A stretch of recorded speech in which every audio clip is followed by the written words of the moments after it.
हम लोग विटामिन पढ़ रहे थे। हाँ, तो चलिए देखते हैं। हम लोग विटामिन पढ़ रहे थे। जो विटामिन है बोले कि विटामिन करके विटामिन, हाँ बोले कि एसेंशियल फॉर द क्या लगे, एसेंशियल फॉर द हेल्दी, बात करें essential for the healthy functioning of the body. हाँ, विटामिन हमारे बॉडी के लिए काफ़ी इंपॉर्टेंट है। अगर आपको हेल्दी रहना है, हेल्दी रहना है तो आपको विटामिन चाहिए, ठीक है। बात करें जो विटामिन है, एनिमल कैन नॉट मैन्युफैक्चर, मतलब जो जानवर होते हैं खासकर वो विटामिन को मैन्युफैक्चर नहीं करते हैं, ठीक है। उसी तरह से और हम लोग जानते हैं विटामिन हमको अधिक मात्रा में नहीं चाहिए, माइन्यूट सा चाहिए, मतलब क्या लिखा है, minute quantity are needed by the body. हाँ, मतलब कि जो विटामिन है हमारा बॉडी में उतना नहीं चाहिए, जिस तरह से कार्बोहाइड्रेट हम लोग खाते हैं भर भर के, विटामिन नहीं चाहिए, अल्प मात्रा में चाहिए। हाँ, लेकिन बहुत इंपॉर्टेंट है, अगर वही अल्प मात्रा में मिलेगा नहीं फिर हम लोग बीमार हो जाएंगे, डिफिशियंसी हो जाएगा।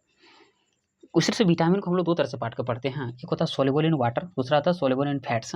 मतलब कि कौन पानी में घुलनशील है, कौन पानी में नहीं घुलनशील है, तो हम लोग जानते हैं।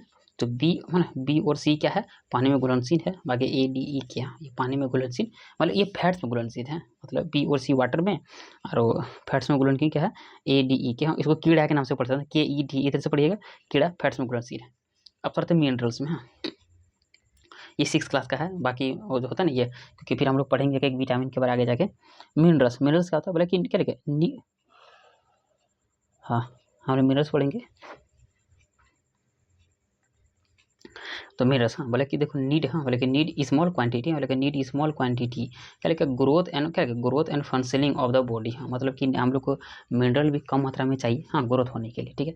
मिनरल्स कौन कौन होता है, जैसे कि sodium, potassium, calcium, magnesium, chlorine, iron, fluorine, sulphur, potassium, बात करें सॉरी फॉस्फोरस, आयोडीन। हाँ, ये सब क्या है, ये सब मिनरल्स है। एग्जाम अगर पूछ दे ये सब क्या है, मिनरल्स है, मतलब sodium, potassium, calcium, magnesium, chlorine, iron, fluorine, sulphur, क्या फॉस्फोरस और आयोडीन। हाँ, ये सब क्या है, मिनरल्स। हाँ, आगे है कि क्या नीड, हाँ नीड स्मॉल क्वांटिटी क्या हम लोग पढ़ लेंगे। तो हाँ, तो मिनरल्स का बोले कि मिनरल्स का यूज क्या था, बोले कि स्ट्रॉन्ग बोन एंड टीथ। हाँ, मतलब कि अगर मिनरल्स आप लेते हैं तो बोन्स हो गया या हड्डी हो गया, इस सबको मजबूत करने के लिए हमको क्या चाहिए, मिनरल्स है। हाँ, जैसे कैल्शियम, हाँ जैसे हम लोग कैल्शियम हो गया, फास्फोरस हो गया, हम लोग जानते हैं ना, हम लोग दांतों में कैल्शियम, फास्फोरस, ये सब का भी आदि हड्डी फास्फोरस से बना हुआ रहता है। उस तरह से क्या दिखाया कि बोले कि calcium also help us to regulate their heart. हाँ, देखिए हार्ट को रेगुलेट करने में कैल्शियम अधिक मात्रा में चाहिए, and in the clotting of the blood. हाँ, मतलब जो ब्लड क्लोटिंग होता है तो उसको सही करने के लिए कैल्शियम चाहिए हमको।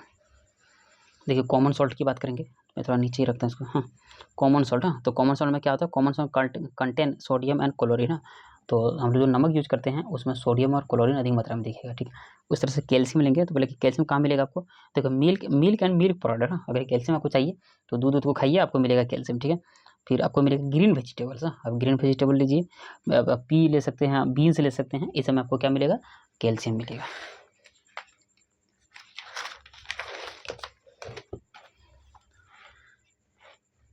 हाँ, दिख रहा है। आगे है कि देखिए लेक ऑफ कैल्शियम, मतलब lack of calcium can make bones and muscles become weak and affected heart beat. हाँ, हम लोग देखें कि कैल्शियम जो है वो हार्ट को काफ़ी मजबूत, मतलब कि उसको बेनिफिट पहुंचाते हैं। अगर आप कैल्शियम का कमी होना शुरू हो जाएगा तो पहली बात ये है कि आपका बोन जो है वो वीक हो जाएगा, मसल्स वीक हो जाएगा। उसके बाद बात करें वो जो हार्ट बीट है, जो हार्ट का जो धड़क रहा है किस तरह से, वो डैमेज धीरे धीरे डिस्टर्ब होना शुरू हो जाएगा। हाँ, तो उसको सही करने के लिए हमको क्या चाहिए, कैल्शियम चाहिए। हाँ, तो फॉस्फोरस, हाँ तो फॉस्फोरस, अब हम फॉस्फोरस पढ़ते हैं, ये भी मिनरल्स ही है। तो फॉस्फोरस हमको कहाँ मिलेगा, आप दाल खाइए, पल्सेस खाइए, मिल्क खाइए और फिश खाइए, इसमें फॉस्फोरस आपको मिलेगा। फॉस्फोरस दांतों के लिए भी मिलता है, काफ़ी इंपॉर्टेंट है। हाँ, आयरन की बात करेंगे। आयरन, हाँ तो आयरन आपको कहाँ कहाँ मिलेगा, सीरियल्स हो गया, पल्सेस हो गया, मीट हो गया। हाँ, आप लोग कोई भी लीफी वेजिटेबल ले सकते हैं या एग्स अंडा भी ले सकते हैं, ठीक है। आयरन क्या मदद करता है, तो बोले कि आयरन हेल्प इन द क्या लिखा, फॉर्मेशन ऑफ द ब्लड। हाँ, मतलब आयरन क्या करता है, ब्लड को बनाने में मदद करता है, ठीक है। बोले कि lake of iron in the body causes in the anaemia. हाँ, अगर मान लीजिए आपका आयरन का कमी हो जाएगा तो वो क्या हो जाएगा, आपको एनीमिया हो जाएगा, ठीक है। एनीमिया क्या होता है, एनीमिया क्या होता है, बोले कि एनीमिया अफेक्टेड द क्या लिखा, फॉर्मेशन ऑफ द ब्लड। हाँ, मतलब क्या होता है, जो ब्लड बनने का जो प्रोसेस है वो एनीमिया क्या करता है, एनीमिया अगर हो गया तो वो ब्लड जो बनने का जो प्रोसेस है उसको इफेक्ट करना शुरू करता है, मतलब वो खराब होने लगता है, ठीक है। सो इसलिए क्या लिखा, एनीमिया। हाँ, सो इसलिए पीपल क्या लिखा, पीपल क्या लिखा, लुक पील एंड अंदर क्या लिखा, फील टायर्ड। अगर मान लो किसी व्यक्ति का अगर खून का कमी हो गया या एनीमिया हो गया तो वो देखना अक्सर वो थका हुआ रहेगा। हाँ, मतलब अपने मतलब बात करते उसको एनर्जी नहीं बुझाएगा। अब थोड़ा आयोडीन बात करते हैं। आयोडीन लास्ट है, अब लास्ट करेंगे। हाँ, आयोडीन। हाँ, तो बोले कि लेक ऑफ आयोडीन अगर मान लिया आप आयोडीन नहीं लेते हैं, अगर उसका आपका डिफिशियंसी हो जाएगा तो आपको कौन सा बीमारी हो जाएगा, ग्वाइटर हो जाएगा। क्या हो जाएगा, ज्वाइटर। हाँ, ग्वाइटर बोल सकते हैं।